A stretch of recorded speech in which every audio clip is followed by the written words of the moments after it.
Te ruego que abras tu Biblia en Primera de Pedro, el capítulo 1. No hay duda que cuando pensamos en la Semana Santa, el día viernes tiene un sentido muy especial en el corazón de todos los que amamos a Jesús. Fue un infausto día y en ese día hubo 3 juicios. Un juicio que le levantó la jerarquía religiosa, el pueblo, digamos, la jerarquía judía. Un segundo juicio, el poder de turno, el imperio romano. Y por último, la expresión llamada popular, que en realidad no lo era, porque la gente estaba totalmente trastornada con la forma como los agitadores estaban gritando condenación para Jesucristo el Señor. Y esta gente incitada escoge, tú sabes, a la hora que es llamada a consulta, escoge entre un delincuente, un homicida, como era Barrabás, para que la gente lo saque, para que él sea libertado y Jesús sea crucificado. Pensar solamente en eso ya nos pone de punta los nervios, diciendo en qué pensaba ese pueblo. Es como si en este país, hoy en día, quisiéramos tener un plebiscito de ese tipo, un llamado a elecciones, y nos dijeran que escogiéramos pues al peor de los delincuentes y lo libertáramos, ¿no?, con el que sí puede gobernar el país. Te puedes imaginar, sería una cosa absurda, pero eso pasó aquella noche.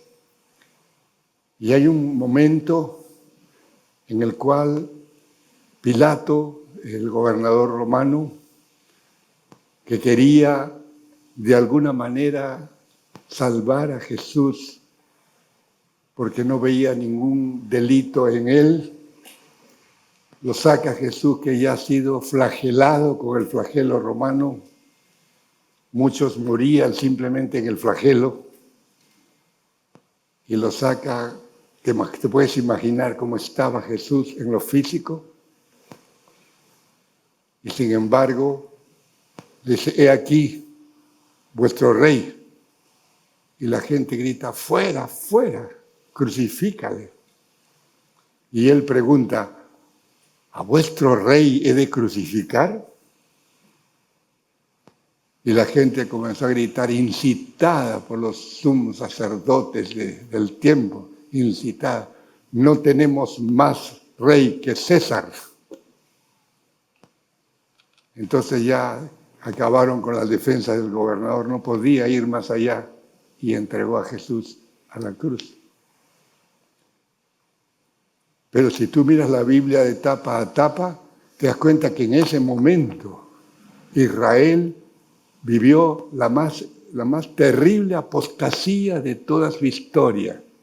Fue el día que Israel le dio la espalda a Dios y quedó cegado para poder encontrar a Cristo como pueblo otra vez.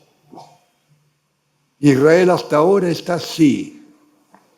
Si tú vas en estos momentos a Israel, verás un pequeño pueblo en guerra, absolutamente incrédulo. Todavía una minoría celebra lo que se llama hoy sábado el sabazo, el Shabbat, el día de descanso, donde nadie puede trabajar. Pero es un minúsculo grupo que hace eso. El resto está en un diario vivir para divertirse, para tratar de sacarle jugo a la vida al estilo del mundo. No sabe nada de Jesús. Ven todos los días miles y miles de turistas de todas las lenguas y nos ven con compasión, ¿no? Estos creyendo todavía en un Mesías. Eso es lo que está viviendo Israel ahora. Y tendrán que esperar hasta que el último de un no judío, el último gentil se convierta para que Dios vuelva a mirar a Israel. Eso dice la palabra de Dios. Y todavía estamos esperando ese día. Por eso el anhelo nuestro en esta noche es que nadie se vaya sin Cristo. Pero nadie se vaya sin Cristo. ¿Me entiendes? Y porque ahora es día sábado y en aquel entonces nadie trabajaba ni hacía nada. Sin embargo, es bueno mirar lo que pasó a partir de ese momento. Yo puedo rescatar hasta 3 momentos con nuestro personaje de estos días. ¿Te acuerdas quién es, no es cierto? Pedro. ¿Cuán parecido es Pedro a nosotros? ¿Cuántas veces somos Pedros de día y a veces de noche? Inconsecuentes, impulsivos, tomamos decisiones, nos arrepentimos, nos ganamos problemas y todo. ¿Por qué? Porque somos como Pedro, ¿no? Cada vez que ves a Pedro en las Escrituras se parece tanto a nosotros. Pero es notable recordar en primer lugar la palabra recuerdo, porque la palabra recuerdo nos habla de la actitud que Pedro nos dice que aprendió esa noche. Actitud. No se trata de hacer cosas meramente. El cristianismo fundamentalmente se trata de una actitud cristiana, algo que nace en la mente, eso que va generando deseos en el corazón y que van por repetirse y repetirse, convirtiéndose en pensamientos, y los pensamientos por repetirse se convierten en palabras, y las palabras por repetirse se convierten en un destino. ¿Te das cuenta? Por eso es que un pueblo que es llamado a ser reconocido por lo que se ama, porque eso es lo que dijo Jesús, amaos los unos a los otros, hoy en día nos acusan de delitos de odio. Simplemente porque decimos lo que la Biblia enseña de la vida humana. Y los días serán peores cada vez, hasta que el rey diga, basta, se acabó esto. Así que mientras tanto, tengamos en cuenta este concepto de recordar, como Pedro.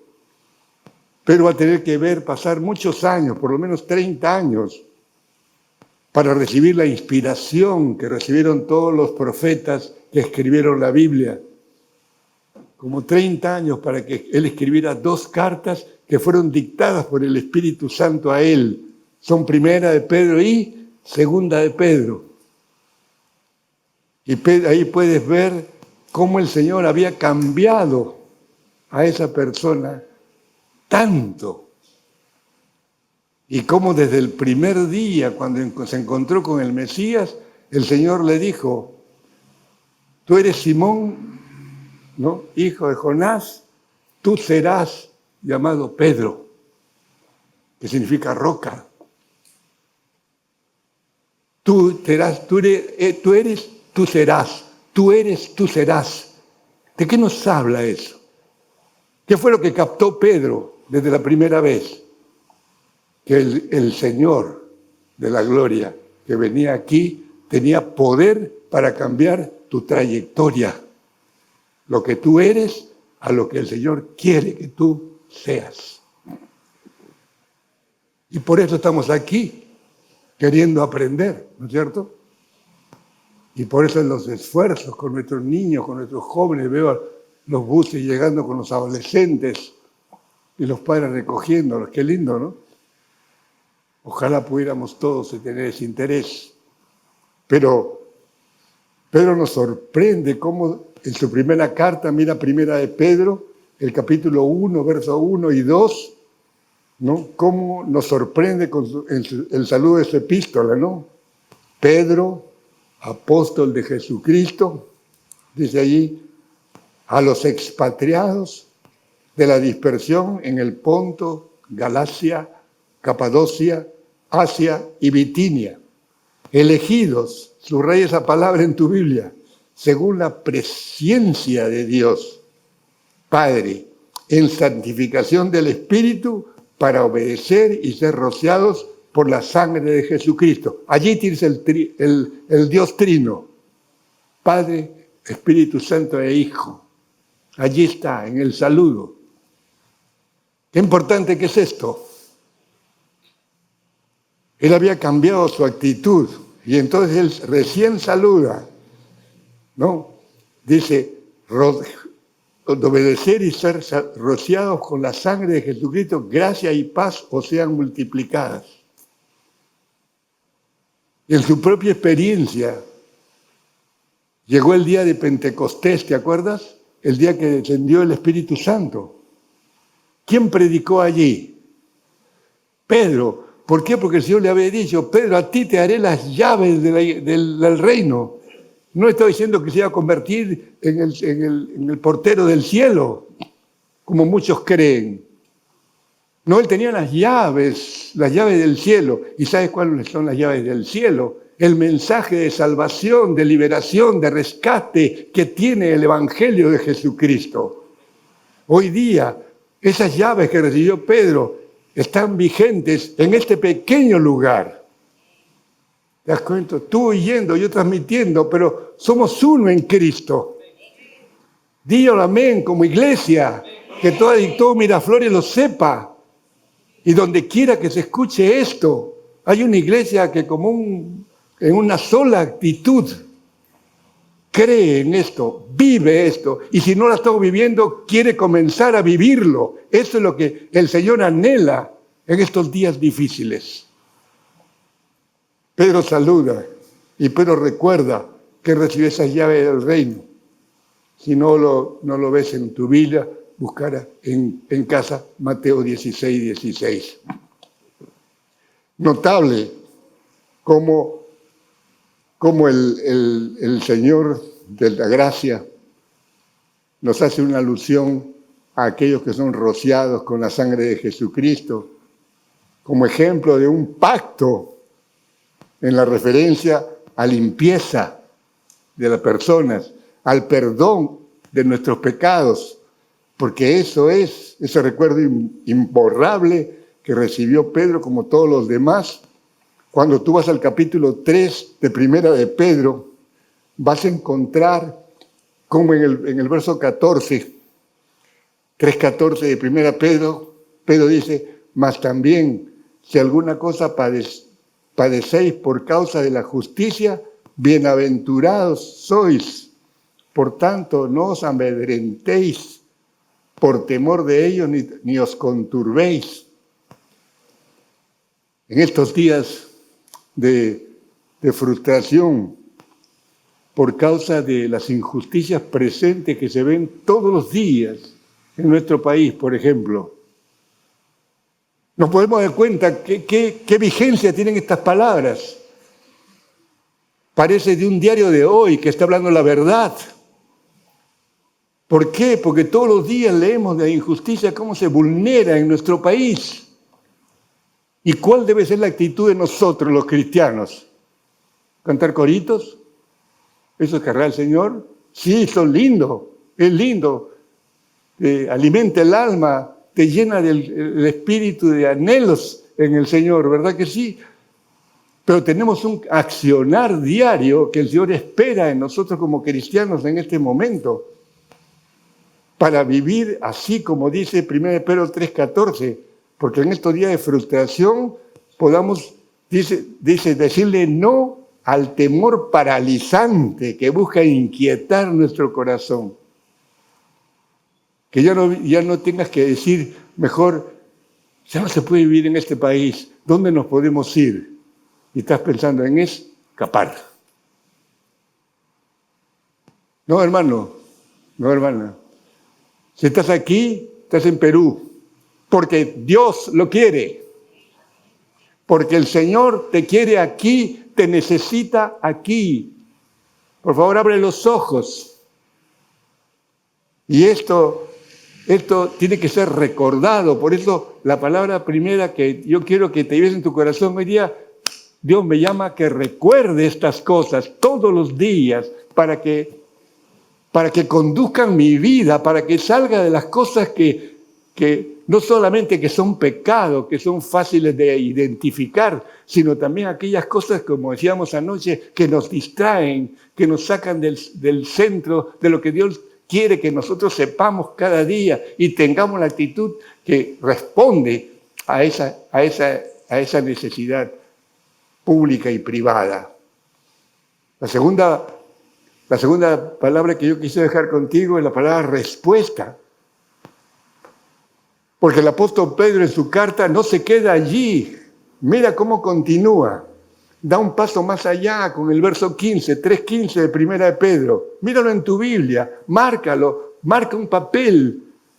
Aquí entregamos todos los domingos una hoja para que sigas, te acostumbres a escribir acá. No se trata de venir a contemplar al predicador, viene a trabajar la palabra de Dios para ser cada día mejores hermanos.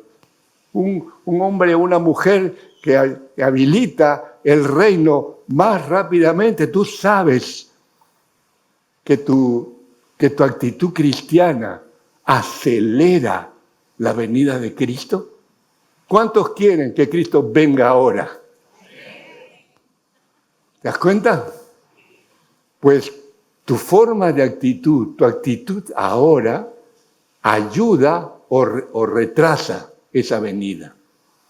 Eso es lo que enseña la palabra de Dios.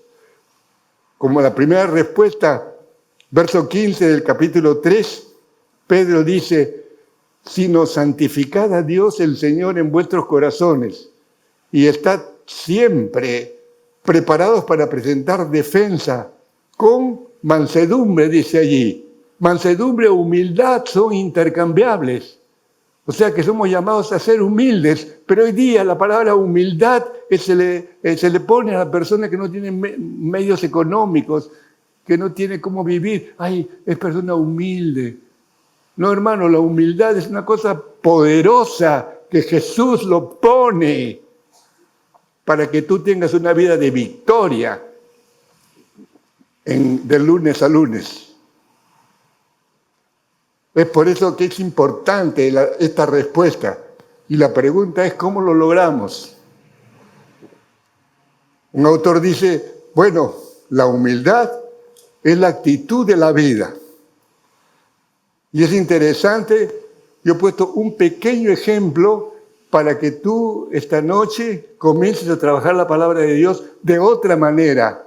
De tal manera que te ilustre a ti, que te edifique a ti, que te permita enseñar a ti. Porque si tú estudias el abecedario como un niñito, entonces mañana puedes enseñarle a otro a leer.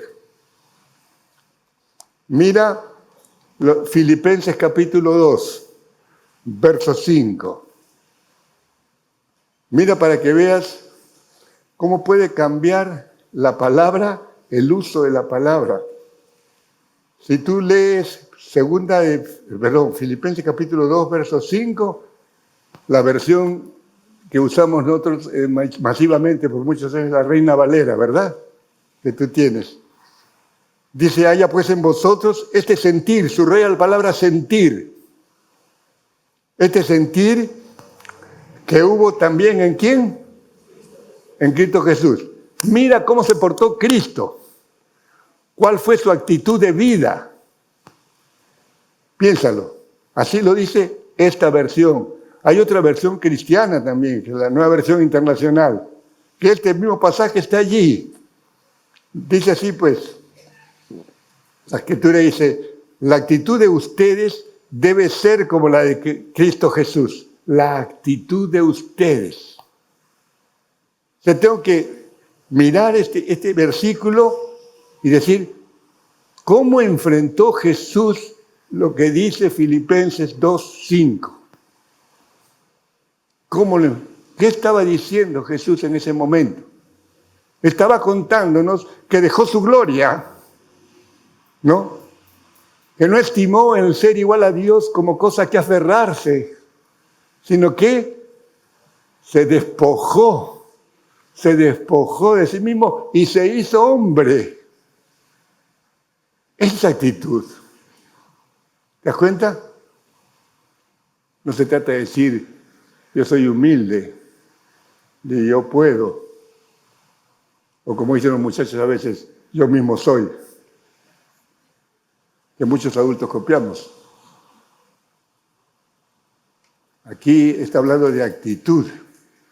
Y por eso, esta palabra, por ejemplo, aquí cuando se habla de mansedumbre y humildad son intercambiables en la Biblia.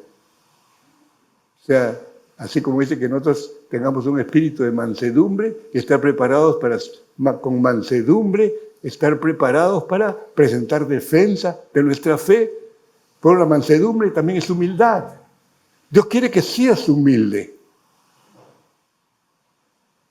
Pero no que tú digas, yo soy humilde, sino que otros digan, él es humilde, ella es humilde. ¿Está claro, mis hermanos? Ese es cristianismo que realmente comienza a influir en la sociedad. ¿Y qué tiene en cuenta? ¿Cuáles son las cosas que están en juego allí? Muy sencillo, porque además de la primera actitud de esta mansedumbre que es humildad, hay la otra que es siempre acompañando a la humildad, que es la reverencia. Hay tantas formas de faltar esa reverencia. No, el flaco es mi pata, dice la gente. No, él es mi pata, así. Oye, ¿así tratas tú a tu Dios? Al que dio su vida para salvar por tus pecados, ¿así lo tratas? ¿Así lo has de saber con tu boca? ¿Eso es lo que genera tu cerebro? ¿Eso es lo que atesora tu ser interior?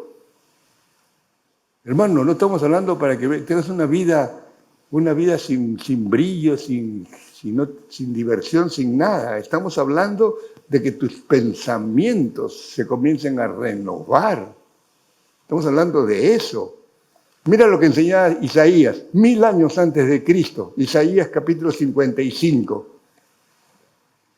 Ahí está hablando Dios y dice, porque mis pensamientos no son los de ustedes, ni sus caminos son los míos, afirma el Señor. Mis caminos y mis pensamientos son más altos que los de ustedes, más altos que los cielos sobre la tierra. ¿Te das cuenta de lo que está diciendo Dios el Padre?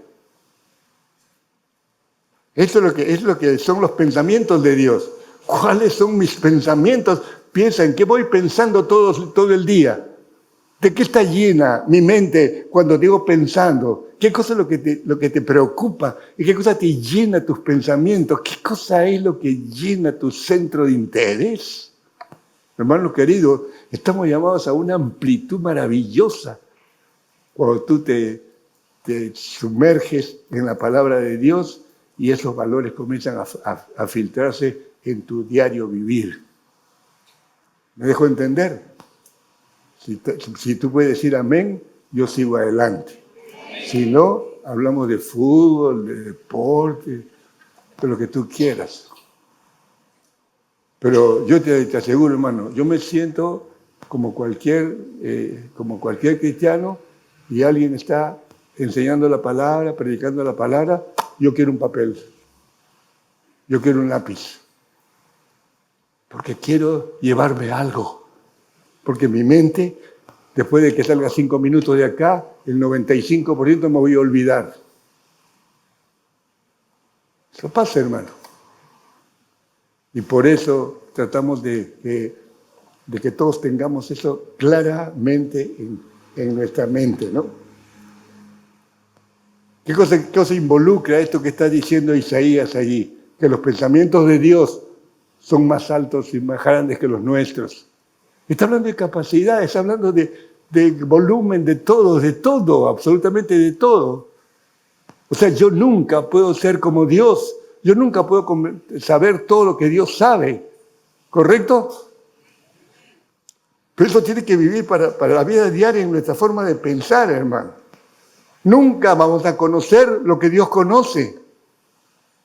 La Biblia desde el Deuteronomio nos dice que hay cosas que son privadas para Dios, hay cosas que son secretas de Dios, hay cosas que no tenemos nunca la posibilidad de acceder. Nunca vamos a ser como Dios. Así que nuestra humildad debe ser una humildad que está llena de reverencia. Porque esa yunta, permíteme usar esa palabra, esa yunta de humildad más reverencia nos da la posibilidad de tener una buena conciencia cristiana. A veces tú y yo podemos estar orando al Señor y sabemos que nos hemos equivocado. Y sabemos que teníamos otra actitud, pero intentamos confesarle al Señor alguna parte de la verdad.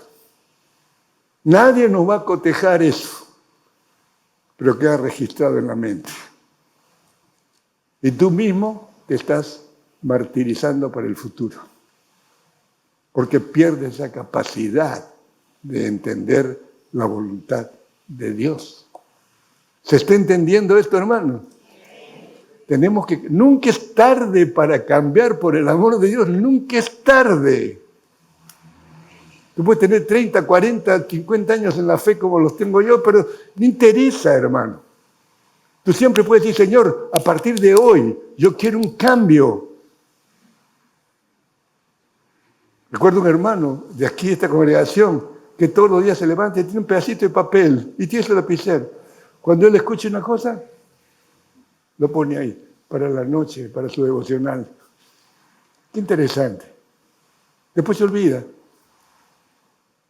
Pero eso que acaba de anotar le sirve para pedirle al Señor luz y sabiduría. ¿Te das cuenta? Entonces sí vas a estar, como dice la Escritura, siempre preparados, como los Boy Scouts, ¿no es cierto? Siempre preparados para presentar defensa, dice, defensa de su fe. No cuando te dicen ahí, dinos cómo es tu fe, cuál es la diferencia entre esta fe y lo que yo pienso. Y no sabes qué decirle. No puede ser, hermano querido. No puede ser.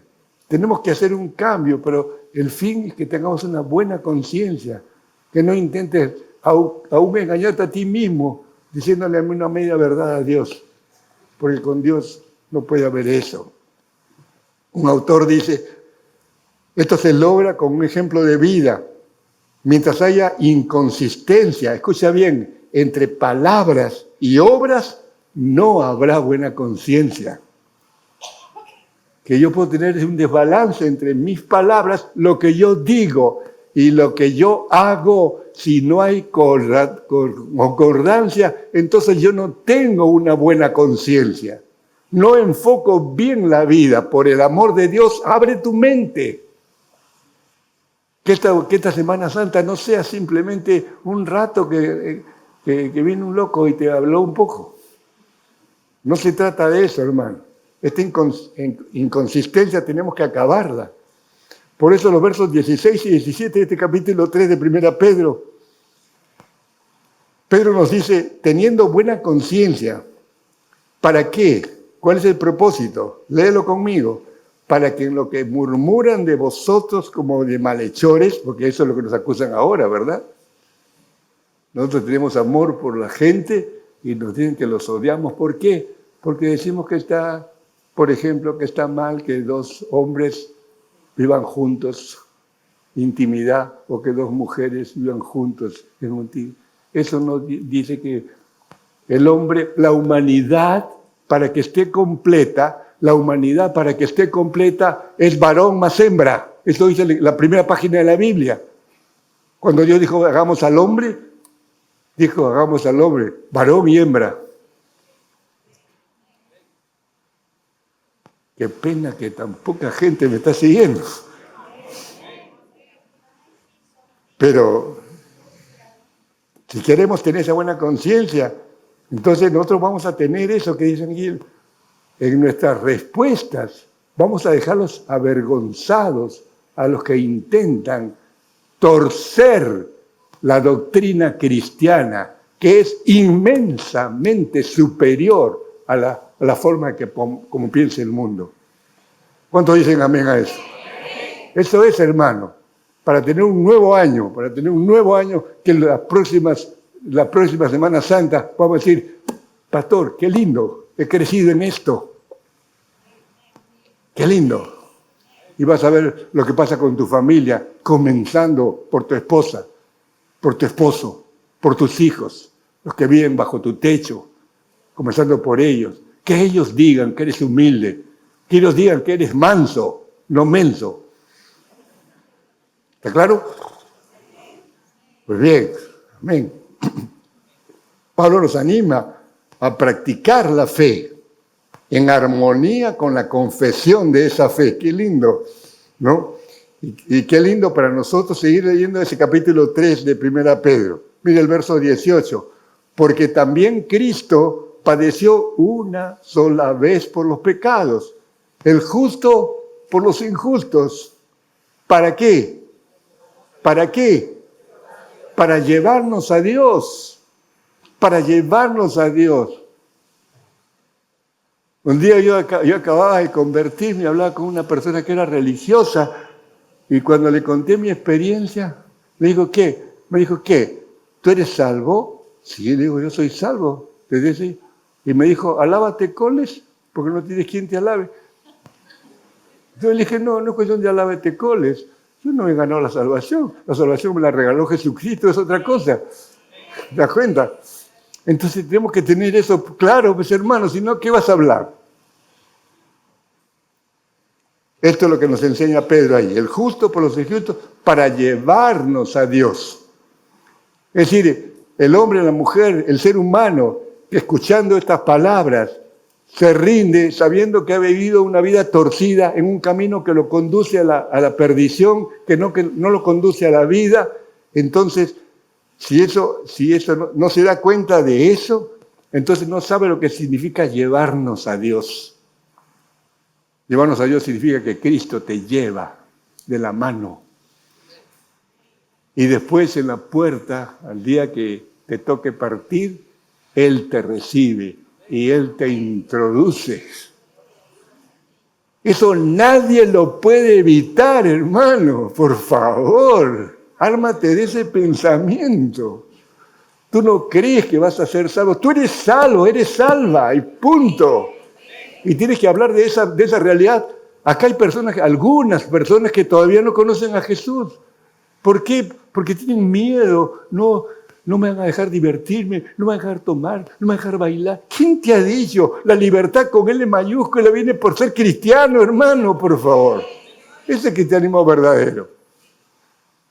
De tal manera que cuando leemos la epístola de los Hebreos, por ejemplo, mira cómo Hebreos 9:26 y 27 dice, pero ahora, en la consumación de los siglos, se presentó una vez para siempre por el sacrificio de sí mismo.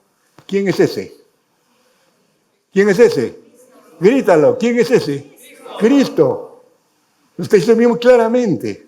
Dice, pero ahora, dice, no, el día que te mueras. Porque dice, no, ese es para el cielo, ya es otra cosa, yo estoy joven todavía. No, ahora puede ser.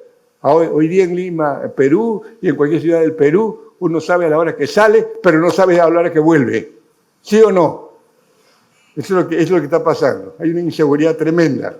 Pero ahora, dice, en la consumación de los siglos, porque así es, se presentó una vez para siempre por el sacrificio de sí mismo para quitar de en medio el pecado y de la manera que esté establecido para los hombres que mueran una sola vez y después de esto, juicio. Tenemos que ir a dar cuenta ahí arriba, hermano. Eso está diciendo Pedro.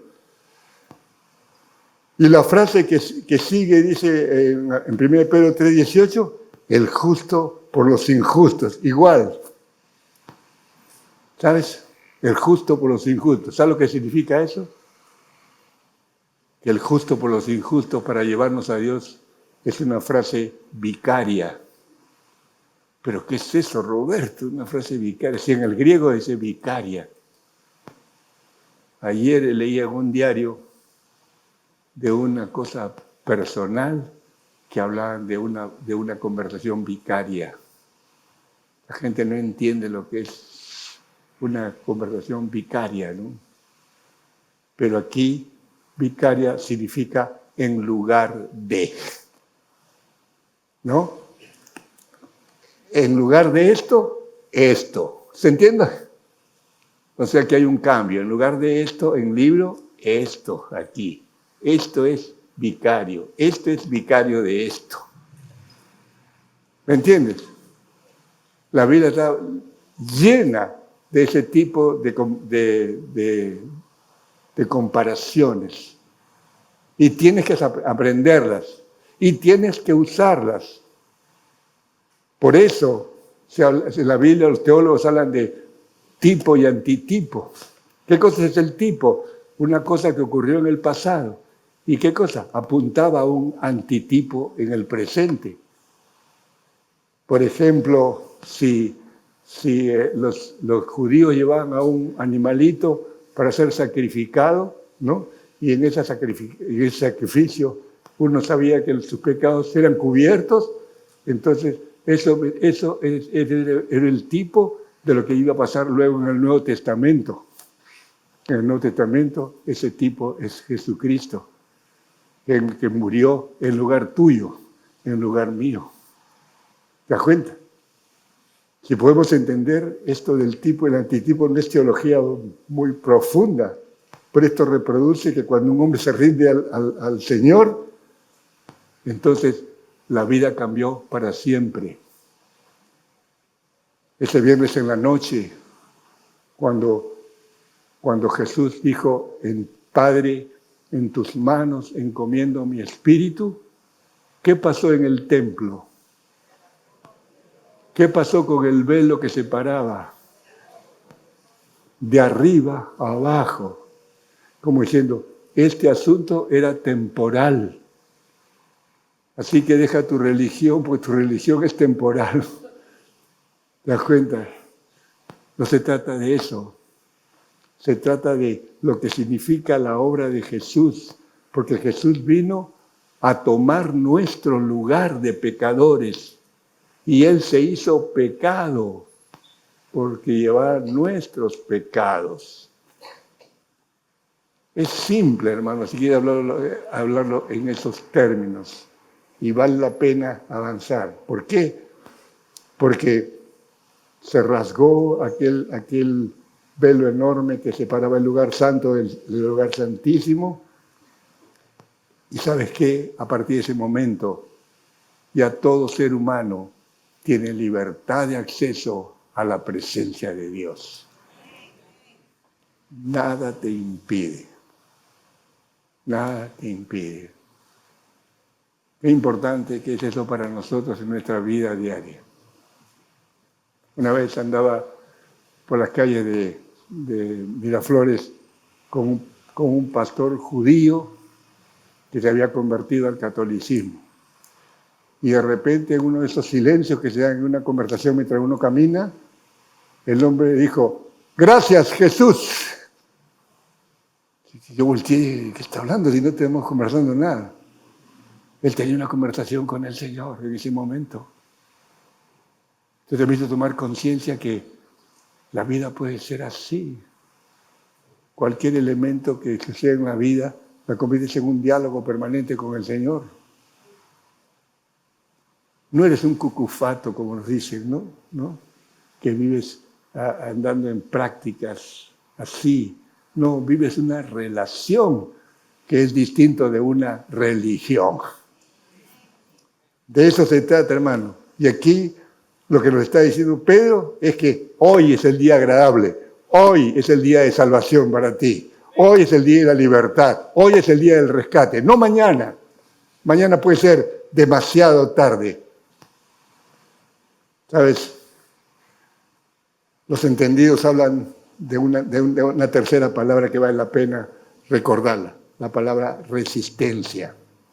Si tú lees los versos 19 y 20 de este mismo capítulo 3, hay verdades allí que se deducen, aparte de cualquier tipo de teología que tú tengas, ¿no? Primero, la muerte de Jesús. ¿Es un evento histórico o es un cuento? Histórico. Es real. Y si es real, entonces es real lo que dice Pedro, que Cristo dice fue vivificado por el Espíritu Santo, ¿no? Es antes de que tuviéramos el día domingo, al amanecer, levantarse de la tumba, su espíritu nunca murió. Su espíritu bajó a las partes bajas de la tierra, ¿no? Y dice que ese Cristo vivificado por el Espíritu baja al Hades, donde están todos los muertos, ¿no? A proclamar el triunfo sobre todos los tiempos, el triunfo de la cruz. Cuando hicimos esta campaña, no dijimos Semana Santa y todo lo demás, sino simplemente, ¿qué fue la cruz? ¿Qué fue la Semana Santa? ¿Fue un fracaso o fue un triunfo? Jesús triunfó. Muriendo triunfó. Muriendo acabó con Satanás para siempre. Entonces lo que queda ahora son vestigios así de bravatas, pero la batalla fue ganada en la cruz. ¿Te das cuenta? Es importante para nosotros que entendamos, hermanos, que la gracia de Dios ha sido alcanzada para toda la humanidad. El verso 20 del capítulo 3 dice, los que en otro tiempo desobedecieron, el tiempo de Noé, el tiempo del diluvio, desobedecieron, cuando una vez esperaba la paciencia de Dios en los días de Noé, mientras preparaba el arca en la cual pocas personas, es decir, 8, fueron salvadas por agua. No está diciendo que por meterse al agua, está diciendo que estaban dentro del arca. ¿Y el arca qué cosa? ¿Volaba? No, flotaba. En ese sentido está usando el apóstol Pablo, ¿no? Que fueron salvos por agua, porque el agua sostuvo el arca. Eso es lo que está diciendo. Pero sin embargo, mucha gente tuerce los días de Noé. Sí es cierto que los desobedientes de aquel entonces habían cruzado límites, ¿no? Haciendo cosas absolutamente inapropiadas para el ser humano. Y entonces Dios decidió el diluvio, que no era una decisión de última hora, eso de la creación sabía. Y por eso, como dice un autor, ¿no? Solo podemos hablar del agua como salvando a 8 personas en el sentido de sostener a flote el arca, nada más. No porque uno necesite el agua, ¿no? Sin embargo, cuando la Biblia habla en otros pasajes, en otros libros de la Biblia, vamos a encontrar que el bautismo nos salva por la resurrección de Jesucristo. Porque fue Jesucristo el que nos salvó, y Jesucristo el que murió, es el Jesucristo que se levantó de los muertos. Y la palabra de Dios nos dice que el bautismo es simplemente un símbolo de que eso es la primera muestra de obediencia al Señor. El Señor Jesús dijo, el que creyere y fuere bautizado será salvo.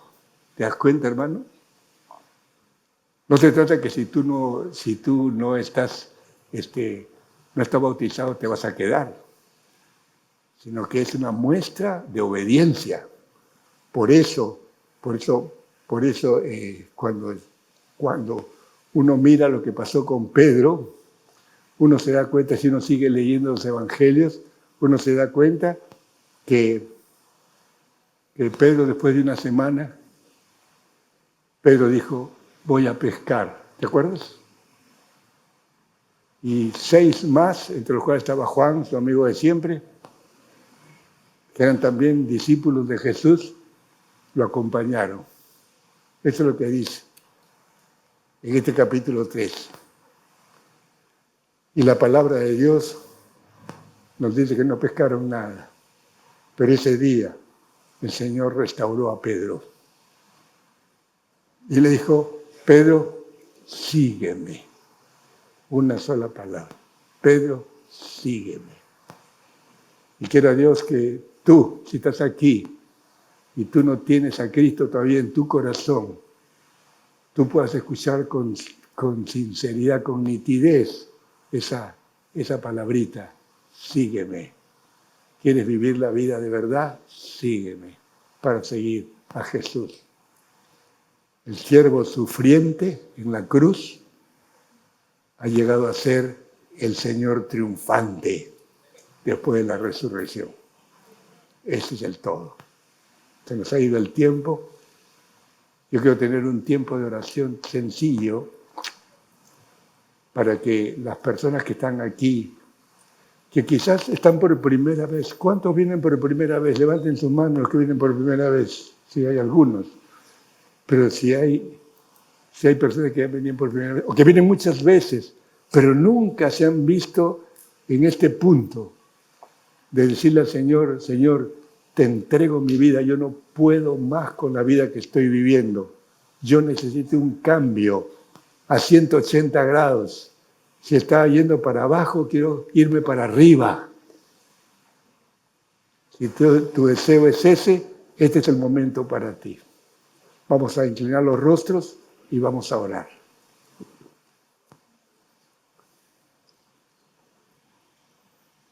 Padre Santo, te damos gracias en esta noche porque tú has hecho tantas cosas maravillosas para el ser humano desde la creación de Adán y Eva. Todo lo tenías planeado, todo lo tenías organizado, Señor, aún nuestras caídas, como también nuestras restauraciones, nuestros rescates, que tu Hijo, nuestro Señor Jesucristo, lo logró en la cruz del Calvario. Mientras estamos orando, quiero preguntarte a ti, querido amigo, amiga, ¿has entregado alguna vez lo que queda de tu vida a Jesucristo? Olvídate del pasado. ¿Has entregado alguna vez lo que queda de tu vida de aquí para adelante? ¿Estás dispuesto a entregar tu vida a Jesús? Si la respuesta es positiva, todos estamos orando, no hay ningún espectáculo aquí. Yo quiero preguntarte, ¿puedes poner tu mano en alto en silencio? Quisiera orar por ti desde aquí. Dios le bendiga, señorita, aquí delante. Levanta tu, Dios le bendiga, señora. Levante tu mano. ¿Alguien más? Dios le bendiga a usted también, señorita. Quiero ver las manos levantadas. Dios le bendiga. Arriba también hay personas, jóvenes, gracias a Dios. Un cambio personal. Aquí esto viene en la vertical. Tú con el Señor, nadie más. Y en ese momento lo único que necesitas decirle al Señor es una palabra. No tiene nada de mágica, pero significa todo. Te la digo, significa perdóname. Perdóname, necesito perdón. No necesito de psicólogo, no necesito de psiquiatra. Necesito el perdón tuyo, tu presencia tuya en mi vida, tu guía. 24/7, como dicen los jóvenes. Quiero que tú vengas a mi corazón, Señor. Yo te invito, te abro las puertas de mi corazón. Ven a mi corazón, Jesús. Los demás orando. Yo quiero pedir a todas las personas que levantaron sus manos, que tomen sus cosas y vengan aquí delante. Yo quiero orar con ustedes. Ahora, rapidito, los que levantaron sus manos, vengan aquí. Vamos a sellar este pacto, porque eso es. Vengan, acérquense rápidamente. Los que están arriba, bajen, por favor. Este es el momento. No lo dejes para mañana. Puede no haber un mañana. Eso es. Venga, por favor. Eso es. En este momento es el momento más difícil porque Las personas sienten que algo les tiene clavadas al asiento, que no tienes para qué ir. Si tú eres cristiana, tú crees en Jesús y no es verdad, tú sabes que no es verdad porque no tienes frutos de eso. Puedes estar siendo tentada por el enemigo de tu alma, por eso que te quedas así, por eso luchas. Deja de luchar con Dios, ríndete al Señor. Eso es lo que necesitas ahora. Vamos a orar, simplemente vamos a orar. Los demás no están mirando, están orando porque dijimos al principio, Señor, queremos que nadie se vaya como vino.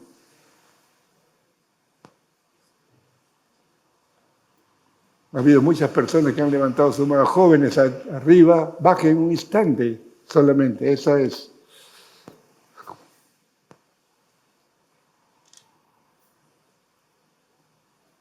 ¿Alguien más quiere venir aquí?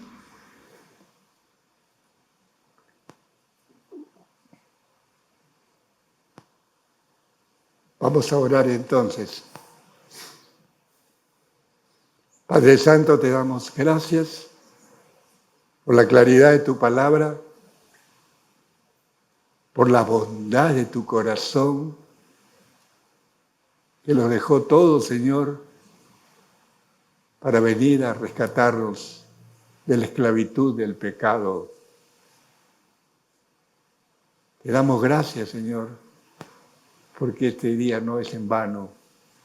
Tu palabra asegura que cuando un pecador se arrepiente, hay gozo en el cielo, hay fiesta en el cielo, Señor. Estamos seguros que aquí, y quién sabe fuera, hay mucho más que un solo pecador que se arrepiente.